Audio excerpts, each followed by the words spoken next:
Adeleke sọ fáwọn kọmíṣánná tuntun láti sin àwọn aráàlú ló gbọ́dọ̀ jẹ́ àfojúsùn yín o. Gómìnà Adémọ́lá Adeleke ti ìpínlẹ̀ Ọ̀ṣun ti sọ fún àwọn kọmíṣánná tuntun tó ṣẹ̀ṣẹ̀ búra fún pé ohun kan ṣoṣo tó gbọ́dọ̀ jẹ́ àfojúsùn wọn ni sísin àwọn aráàlú pẹ̀lú ipò wọn. Lásìkò tó ń búra fún àwọn kọmíṣánná mẹ́ẹ̀ẹ́dọ́gbọ̀n ọ̀hún lọ́jọ́ 19 oṣù keje ọdún 2023 yìí ní sẹkítẹ́ríàtì ìjọba tó wà ní Abèrè ní Adeleke ti ṣàlàyé pé bí òun àtàwọn péréte bá lè ṣèjọba tó nítumọ̀ lóṣù mẹ́sàn-án àkọ́kọ́, ìrètí tó pọ̀ ni àwọn aráàlú yóò ní nínú àwọn kọmíṣánná náà báyìí tí wọ́n bá ti dé ipò. Nínú orúkọ àwọn kọmíṣánná náà ni Adeleke ti fi ara rẹ̀ ṣe kọmíṣánná fún ọ̀rọ̀ iṣẹ́ òde. Ó fi igbákejì rẹ̀ ọmọọba Kọ́lá Adéùsì ṣe kọmíṣánná fún ọ̀rọ̀ eré ìdárayá nígbà tó fi ìyàwó ẹ̀gbọ́n rẹ̀ ṣẹ̀rùbà wọ́n tó ti dolóògbé Adenike Adeleke ṣe kọmíṣánná fún ọ̀rọ̀ ìjọba àpapọ̀. Àwọn tó kù ni Kọ́lápọ̀ Álímì, kọmíṣánná fún ètò ìròyìn àti ìlanilọ́yẹ̀, Dòṣù Babátúndé, kọmíṣánná fún ọ̀rọ̀ ìjọba ìbílẹ̀ àti oyè jíjẹ, Moshood Ọlágúnjú, kọmíṣánná fún ọ̀rọ̀ àwọn ọ̀dọ́,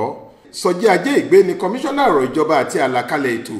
Jimmy Bada ni kọmíṣánná fún ètò ìdájọ́, arábìnrin Ayọ̀ Awólọ́wọ̀ kọmíṣánná fún ọ̀rọ̀ àwọn obìnrin àti ọmọdé, Elúwọlé Sunday Adédìpọ̀ ni kọmíṣánná fún ètò ẹ̀kọ́, Olúṣẹ̀san Oyèdélé ni kọmíṣánná fún ìgbòkègbodò ọkọ̀, BT Salam kọmíṣánná fún ọ̀rọ̀ ìbáṣepọ̀ abẹ́nú àti àkànṣe iṣẹ́, Olúfẹ́mi Orùníyì ni kọmíṣánná fọ́rọ̀ omi, ọ̀jọ̀gbọ́n Moruf Adémọ́lá Adeleke kọmíṣánná fún ètò ìṣúná àti ìṣàkóso ọrọ̀ ajé, Moruf Délé Àyọ̀fẹ́ kọmíṣánná fún sáyẹ́ǹsì àti ìmọ̀ ẹ̀rọ,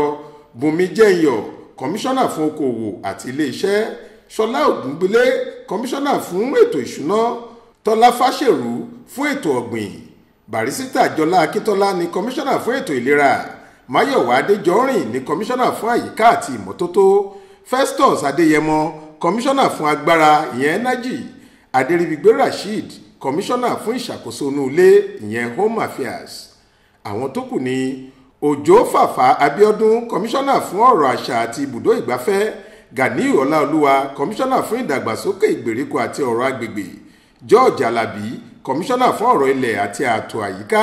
Báyọ̀ Ògúngbàngbé kọmíṣánná fún àwọn alájẹṣẹ́kù àti ìrónilágbára,